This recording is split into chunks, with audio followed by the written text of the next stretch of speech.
It's not what any of us want to see, and everybody's around him, and let's hope that he's going to be okay. So we'll take another break here in Cincinnati.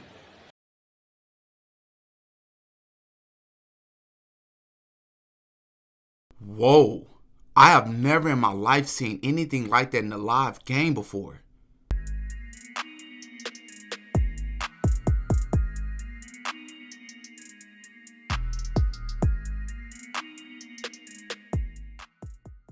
Oh yeah, Diddy got a podcast.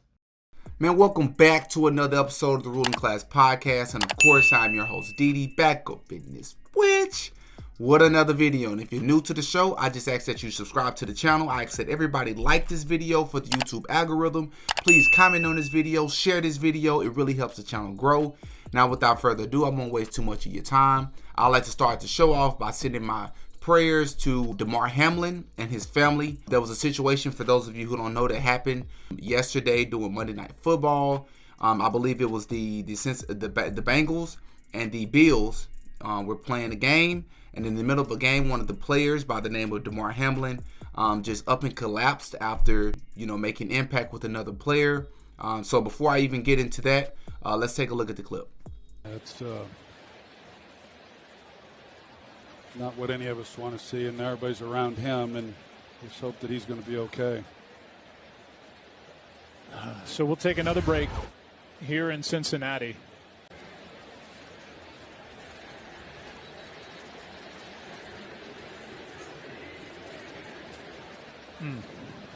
It's not what any of us want to see, and everybody's around him, and let's hope that he's going to be okay.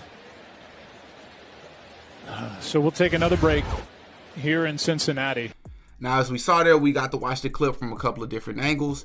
Let me just say again, I send my prayers. From my understanding, the player is Mr. Damar Hamlin is alive. He went into cardiac arrest. You know what I mean? He is alive.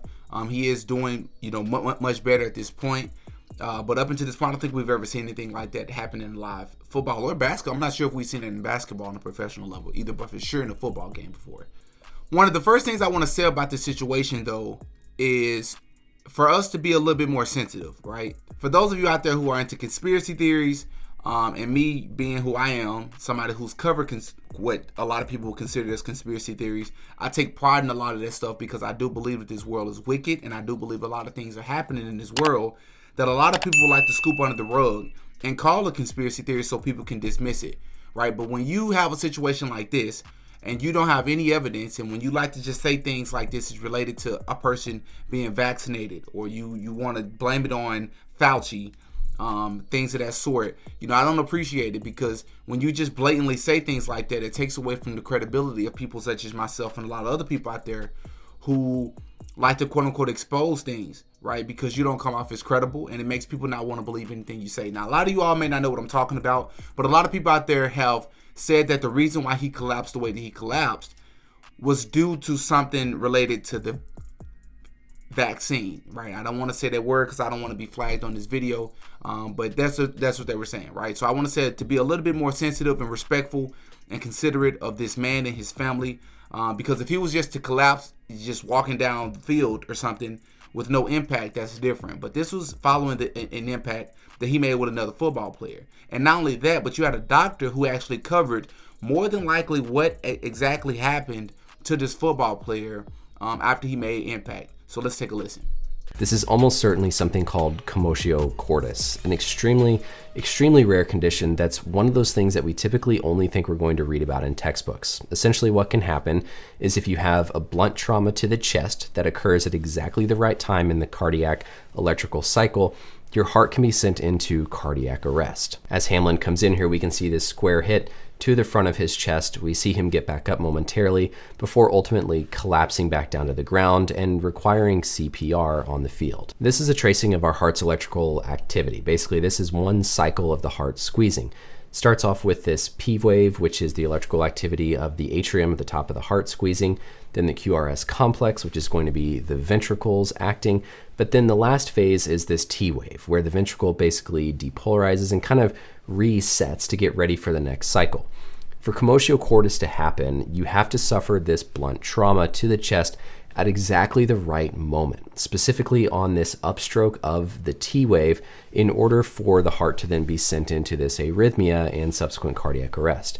This is one of those things that not only do you have to have a high enough force, but it has to happen within milliseconds of a time window, because if that impact comes at any other time in this electrical cycle, you're fine. You don't go into this. But when it happens at just this right time during this upstroke of the T wave, and if it's high enough, then you can have this thing called commotio cordis. It's another reason why me personally, I don't really want to be an extremist here, right? I don't want to be extreme, but it's a reason why I'm really turned off and I'm not really the biggest fan of sports anymore like that, but especially football. Because I believe in today's time, we have normalized dangerous activity, unnecessary dangerous activity for the sake and benefit of entertainment. Now, one may say, well, I mean, there's a lot of dangerous activities that people risk injury by doing to make sure that we have electricity and the oil rig business. But those are things that are for the way of life, right?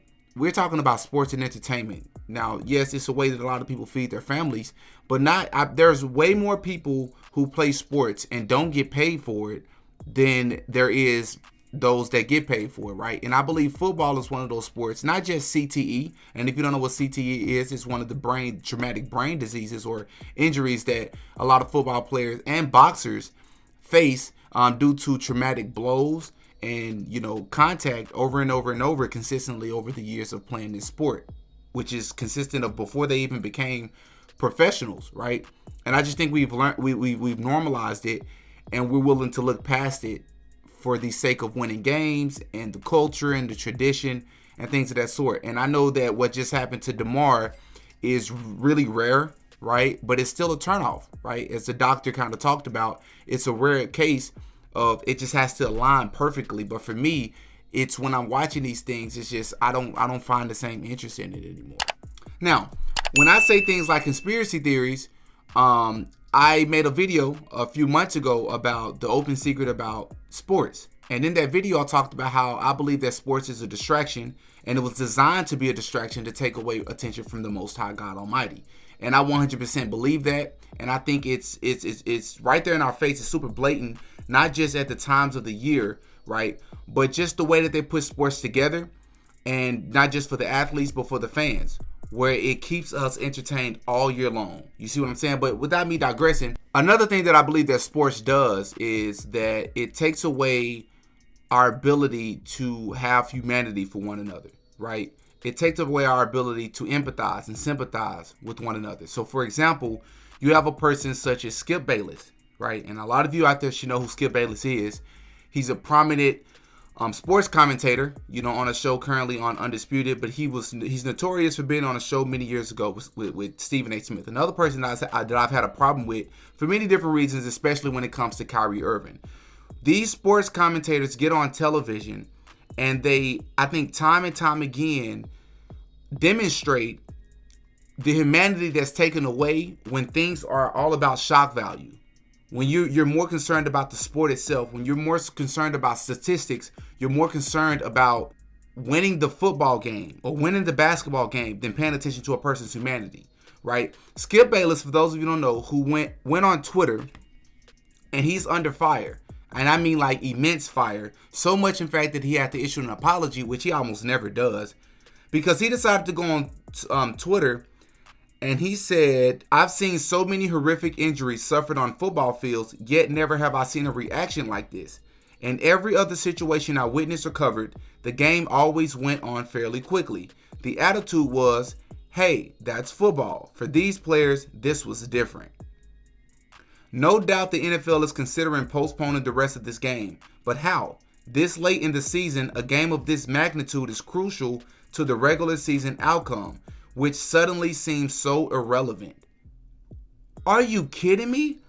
I'm just so confused, because when you read that, there's only so many different ways you can take it, right? And you had a lot of other famous people. You had Isaiah Thomas, who came out and said this.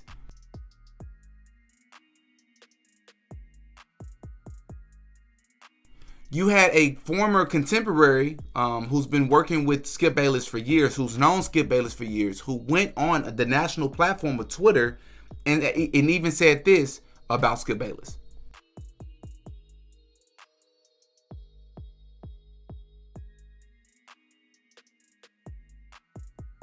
That's a contemporary of his that said that. That makes all the difference in the world. How dare you, man?